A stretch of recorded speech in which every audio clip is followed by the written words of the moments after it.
بسم اللہ الرحمن الرحیم۔ جابر بن عبداللہ رضی اللہ عنہما سے روایت ہے، انہوں نے بیان کیا کہ جب خندق کھودی جا رہی تھی تو میں نے معلوم کیا کہ نبی کریم صلی اللہ علیہ وآلہ وسلم انتہائی بھوک میں مبتلا ہیں۔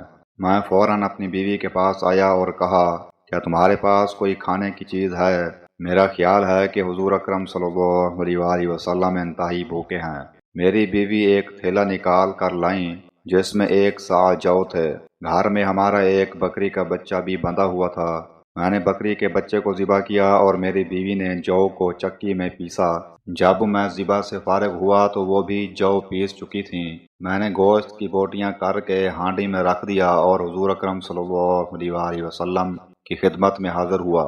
میری بیوی نے پہلے ہی تنبیہ کر دی تھی کہ حضور اکرم صلی اللہ علیہ وآلہ وسلم اور آپ کے صحابہ کے سامنے مجھے شرمندہ نہ کرنا۔ چنانچہ میں نے حضور اکرم صلی اللہ علیہ وآلہ وسلم کی خدمت میں حاضر ہو کر آپ کے کان میں یہ عرض کیا کہ یا رسول اللہ، ہم نے ایک چھوٹا سا بچہ ذبح کر لیا ہے اور ایک سا جو پیس لیے ہیں جو ہمارے پاس تھے، اس لیے آپ ایک صحابہ کو ساتھ لے کر تشریف لے چلیں۔ حضور اکرم صلی اللہ علیہ وآلہ وسلم نے بہت بلند آواز سے فرمایا، اے اہل خندق، جابر رضی اللہ عنہ نے تمہارے لیے کھانا تیار کروایا ہے، بس اب سارا کام چھوڑ دو اور جلدی چلو۔ اس کے بعد حضور اکرم صلی اللہ علیہ وآلہ وسلم نے فرمایا کہ جب تک میں نہ آ جاؤں ہانڈی چولہے پر سے نہ اتارنا اور نہ آٹے کی روٹی پکانی شروع کرنا۔ میں اپنے گھر آیا، ادھر حضور اکرم صلی اللہ علیہ وآلہ وسلم بھی صحابہ کو ساتھ لے کر روانہ ہوئے۔ میں اپنی بیوی کے پاس آیا تو وہ مجھے برا بھلا کہنے لگیں۔ میں نے کہا کہ تم نے جو کچھ مجھ سے کہا تھا میں نے حضور اکرم صلی اللہ علیہ وآلہ وسلم کے سامنے عرض کر دیا تھا۔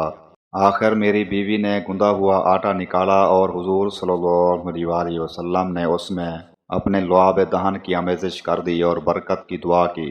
ہانڈی میں بھی آپ نے لعاب کی آمیزش کی اور برکت کی دعا کی۔ اس کے بعد آپ نے فرمایا کہ اب روٹی پکانے والی کو بلاؤ، وہ میرے سامنے روٹی پکائے اور گوشت ہانڈی سے نکالے، لیکن چولہے سے ہانڈی نہ اتارنا۔ صحابہ کی تعداد 1000 کے قریب تھی۔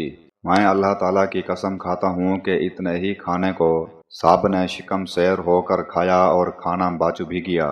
جب تمام لوگ واپس ہو گئے تو ہماری ہانڈی اسی طرح ابل رہی تھی جس طرح شروع میں تھی اور آٹے کی روٹیاں برابر پکائی جا رہی تھیں۔